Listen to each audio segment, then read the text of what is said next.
praktikum pertama yaitu pembuatan pupuk Takakura. Metode Takakura ini tidak memerlukan lahan yang luas dan kapasitasnya sesuai dengan volume sampah organik yang dibuang rumah tangga sehari-hari.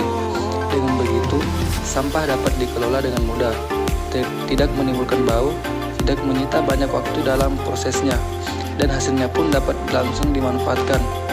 Adapun manfaatnya bagi tanaman yaitu dapat meningkatkan dan mempercepat pertumbuhan serta perkembangan tanaman yang sudah kita budidayakan, dapat meningkatkan dan mempercepat hasil produksi tanaman, dapat meningkatkan kesuburan tanah yang kita budidayakan, sehingga tanaman lebih tahan daripada berbagai macam hama dan penyakit.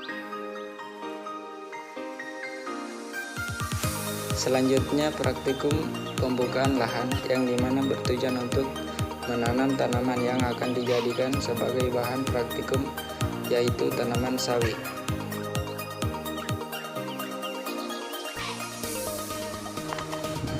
Kemudian praktikum pembuatan bedengan, tujuannya dengan menggunakan bedengan membuat media tanam menjadi lebih rapi dan tertata karena jarak tanam yang digunakan seragam sebagai alat untuk menjaga kelembaban tanah. Dengan menggunakan bedengan, sirkulasi udara di dalam tanah menjadi baik dan stabil, dapat membentuk irigasi tiap baris.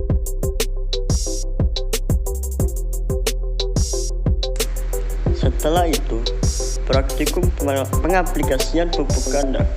Pupuk kandang bermanfaat untuk menyediakan unsur hara, makro dan mikro, yang dimana mempunyai daya ikat ion yang tinggi sehingga akan mengefektifkan bahan-bahan organik dalam tanah.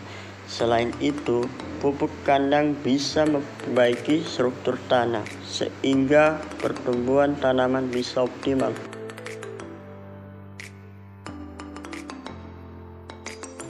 Selanjutnya, praktikum penyemaian benih sawi. Tujuan penyemaian benih adalah untuk mengurangi kematian akibat tanaman yang belum siap dengan kondisi lapangan, baik itu melindunginya dari cuaca ataupun gangguan lainnya.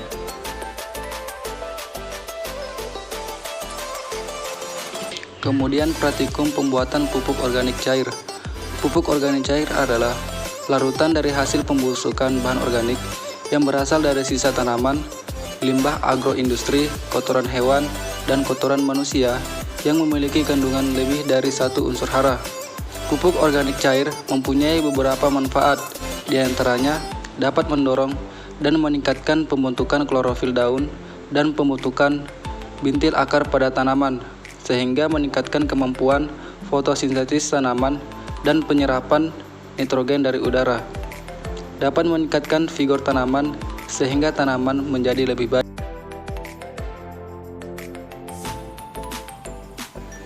Kemudian praktikum pengaplikasian pupuk Takakura.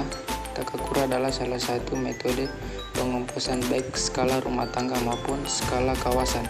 Metode ini tidak memerlukan lahan yang luas dan kapasitas cocok dengan volume sampah domestik yang dibuang oleh rumah tangga sehari-harinya. Pupuk ini sangat bermanfaat bagi peningkatan produksi pertanian, baik kualitas maupun kuantitas, mengurangi pencemaran lingkungan dan meningkatkan kualitas lahan secara berkelanjutan.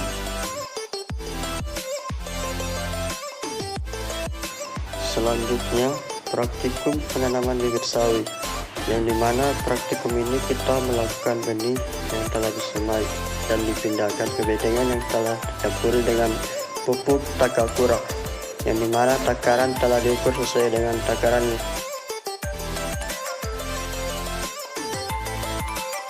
Setelah itu, praktikum enzim papain. Papain merupakan enzim proteolitik yang terkandung dalam getah daun pepaya. Papain terdiri atas 212 asam amino yang distabilkan oleh 3 jembatan disulfida. Papain dapat digunakan sebagai bahan penghancur sisa atau buangan hasil industri pengalengan ikan menjadi bubur ikan atau konsentrat protein hewani.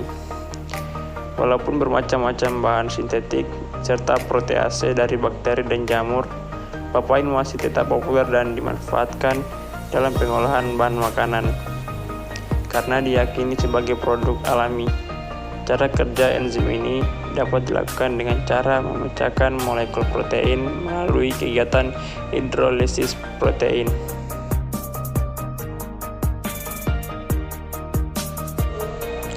Yang terakhir yaitu enzim bromelin. Enzim bromelin merupakan suatu enzim protease yang mampu mencegah protein melalui reaksi hidrolisis. Oleh karena itu dapat meningkatkan kadar protein.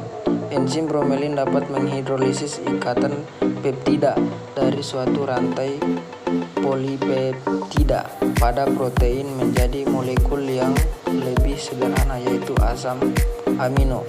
Manfaat enzim bromelin untuk kesehatan senyawa yang satu ini diketahui bermanfaat untuk meringankan berbagai penyakit seperti bronkitis, sinusitis, osteoartritis, diare. Enzim bromelin juga diketahui memiliki fungsi untuk mengurangi rasa sakit pasca operasi dan penyakit jantung koroner.